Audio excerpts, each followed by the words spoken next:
Pakistanis are heading to the polls on the 8th of February to elect a new government, but the general elections come as the country faces a surge in militancy. Pakistan often blames its neighbors, Afghanistan, Iran, and India, for violence inside its borders. But these countries have long blamed Pakistan for supporting militant groups that target their territories.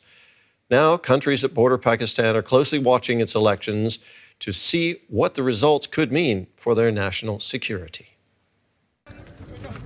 Pakistan is in the grip of a dangerous resurgence of terrorism. In this recent attack, militants killed 6 security officers. Just last year, around 1,000 people were killed in militant attacks. Pakistan blames its neighbor Afghanistan for many of these incidents.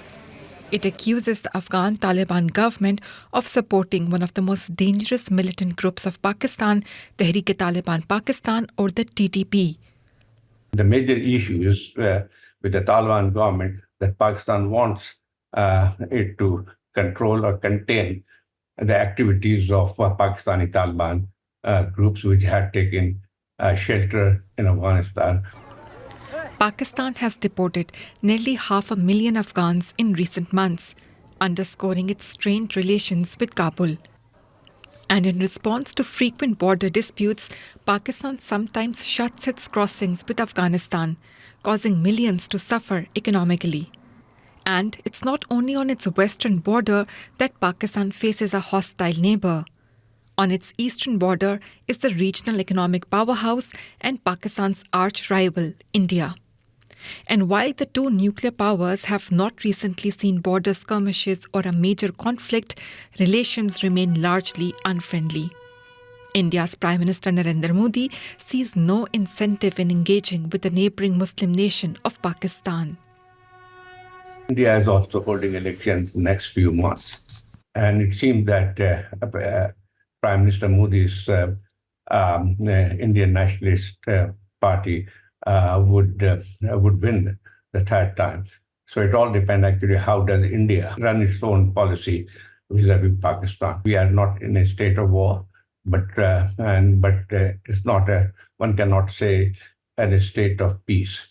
Another volatile region for Pakistan is its 900-kilometer border with Iran. This month, airstrikes between Iran and Pakistan brought relations which are generally cordial to a new low.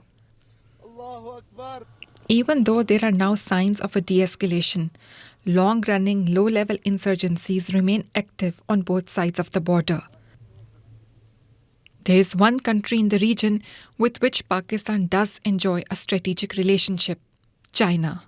So we have now not only defense relations with China, but also have a strong trade and economic relations with the country.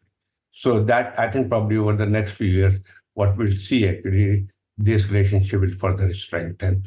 And despite the fact that there has been a lot of pressure on Pakistan to distance a little bit from China, and I don't think any government in Pakistan could do that. As Pakistan heads into elections, it's likely the country will continue to face a tense political situation in its neighborhood.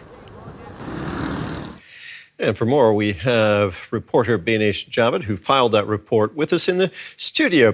Beenish, start off by telling us more about this vote that's coming up in Pakistan at the beginning of next month. Are people there expecting a free and fair election? To simply say no. One of Pakistan's most popular political party, headed by Pakistan's former Prime Minister Imran Khan, has accused that they have not been given a level playing field to campaign for the elections. The party says that thousands of their members are in jail. Imran Khan himself is in jail on corruption charges.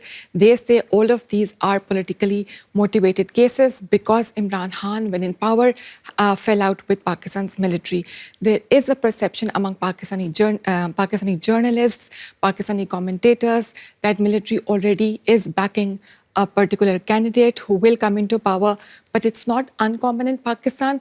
When Imran Khan came to power in 2018, he also faced accusations that he came to power with the backing of the military. So, like previous elections, there is a perception among public that these elections will also not be free and fair. Okay, so February 8th, we got an election. The current caretaker government will presumably leave, and Yes. we'll have a new government. Can a new government in Pakistan do much to improve relations with its neighbors? Because these relations are not looking great at the moment. No, they are not. And I am afraid to say that in the foreseeable future, I don't see any change happening because Pakistan's security and foreign policy is mostly dictated by Pakistan's military, and especially with countries like India and Afghanistan, Pakistani military sees it as a matter of national security.